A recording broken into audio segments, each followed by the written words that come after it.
NSA surveillance programs with a response from Google's top lawyer later in the broadcast. And we return to the surveillance programs and the questions surrounding them. Beyond the government itself, there are many concerns about the role of companies like Google, Facebook, and Yahoo.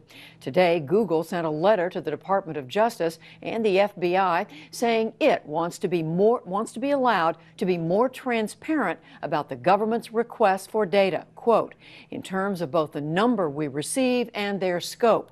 Within hours, Facebook and Microsoft issued similar statements and requests of the government as well. Jeffrey Brown spoke with Google's chief legal officer, David Drummond, from Amsterdam this afternoon. It was Google's first U.S. broadcast interview since the news broke. David Drummond, welcome. In your letter to the Attorney General, you appear to acknowledge that Google does comply with government requests for user data. So that is in fact the case? Yes, that's the case. We sent that letter because there's been a serious misimpression that's been created in the wake of the stories that came out in the last few days, stories that we were as shocked by as everyone else. And the misimpression is that we're doing some kind of large-scale or participating in a program that does large-scale surveillance on our users. And that's just not the case. And we want to be able to be more transparent about what we do, which is occasionally comply with national security orders as we're required to do. What we'd like the government to do is to allow us to say more. There seems to be a distinction between direct and indirect access to data. What exactly is the government allowed to look at? Let me be very clear about this. We do not participate in any kind of a program that gives the government any access to our servers, direct or otherwise, nor do we allow the government to place any kind of equipment on our systems. What we do and what we have been transparent about as much as we can is that we comply from time to time with these government orders. We take them very seriously. We review them very carefully. We push back if they're overbroad. And here's the important thing. We serve hundreds of millions of users. Only a tiny, very tiny fraction of our users have ever been subject to one of these requests, national security requests. So this idea that we are sort of participating in a broad program here is simply false. And we want to make that clear, and we want to make that categorically clear. Well, how exactly do these requests work? Do you get a court order? Do you have to have one? Who sees it on your end and who approves it?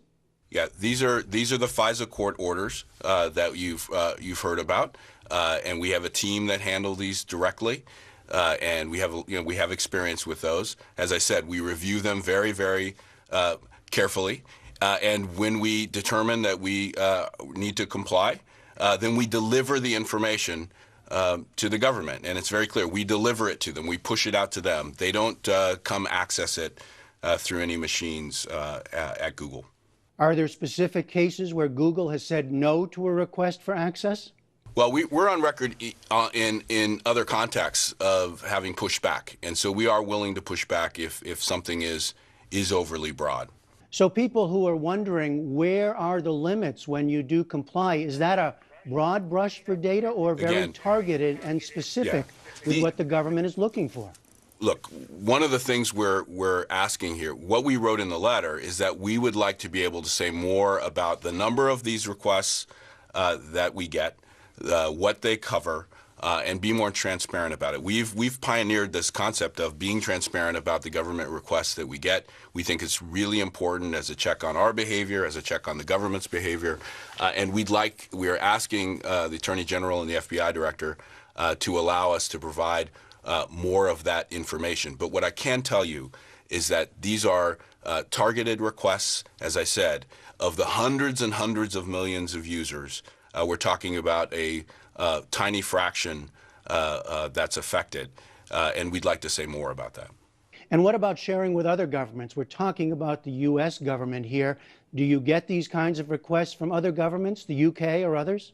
Well, we have received requests from other governments from time to time. I think it's important to understand that Google is a U.S. company. The data is based here in the U.S. We typically ask those countries to go through the treaty-based process, law enforcement, to get access to that material. You sound very frustrated just listening to you talk about what you can and cannot say and about what you see as misperceptions about how this works.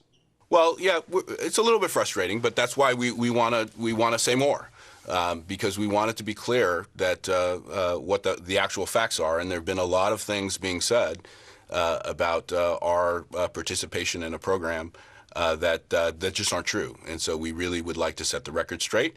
As I said, we were surprised, one, by the Verizon national security order involving phone records. We've never received anything so broad. We were surprised by the allegations made about this so-called PRISM program. And I said we don't participate in anything that's described there. So we really wanted to get the record straight, and we wanted to make the request of the government to help us set the record straight by allowing us to provide more detail in our transparency report about these kinds of national security orders. David Drummond of Google, thanks for joining us. Thank you for having me.